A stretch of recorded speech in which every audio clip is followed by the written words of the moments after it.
One of the most misunderstood aspects of managing projects is the WBS, or work breakdown structure.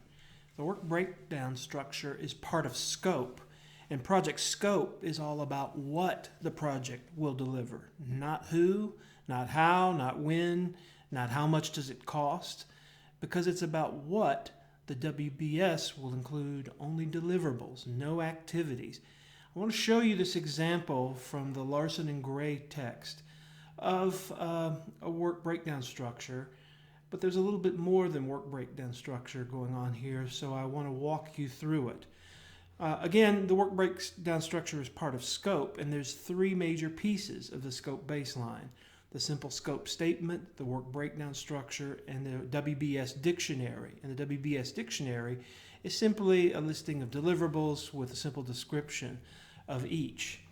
Now, if you look at table 4.4 or figure 4.4, here's a work breakdown structure of a prototype.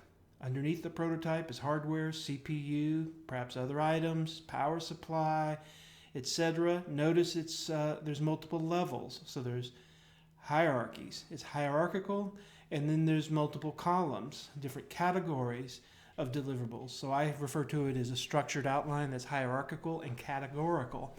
But notice every part of that WBS consists of nouns. There's no verbs there. And this is the kind of the PowerPoint view, or the org chart kind of view of a WBS. And it's a common view. You don't need to do it this way. You could also use an indented outline, and that's often done in Excel, and I'll show you an example of that shortly. And then you have the lowest manageable subdeliverables. Now notice something here called work packages.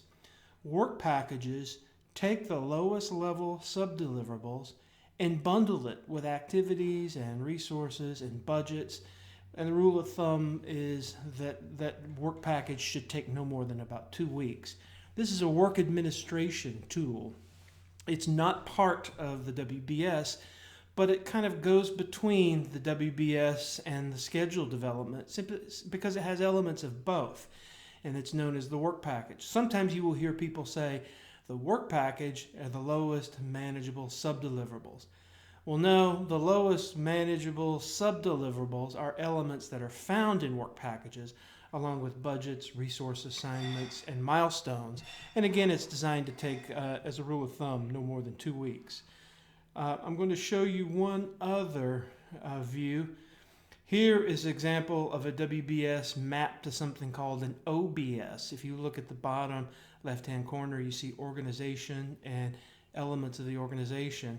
The idea here is once you break down the WBS, you can assign elements of the WBS to specific elements, corresponding elements of the organization, so you can keep track of who's doing what, and you can account for the cost. So the OBS is really a structured outline of the organization, just like the WBS is a structured outline of scope. Also, here's an example of a WBS that's done in indented outline form. But in all cases, you see nouns, you don't see verbs, there are no activities, there are no milestones. So if you're a project manager and you're asked to give a WBS, you should produce something like this form or the indented outline form, and you should not hand over a schedule and say, here's a WBS, and you shouldn't see, I've seen some students have a sheet of paper with responsibility, like a RACI chart, a responsibility chart. That's not a WBS either. Remember, the WBS is scope. It's about deliverables. It's about what will be delivered, not when, who, how, and how much. And you will find it in a structured outline form, looking something like an org chart, or you will see it as an indented outline. And this is one reason why I often suggest start your WBS in Excel or PowerPoint or Word rather than in MS Project or other project software tools. The reason the MS Project and other such tools are really designed for building Gantt charts and developing your project schedule. They're designed for scheduling activities. So if you start doing a WBS and that kind of software, You may get mixed up and start including activities along with a scope, and the idea of the process that's communicated in the PMBOK is you start with deciding what you're going to do, then you start layering activities on and sequencing those activities, and that comes later. So that's a quick overview of the WBS and its function.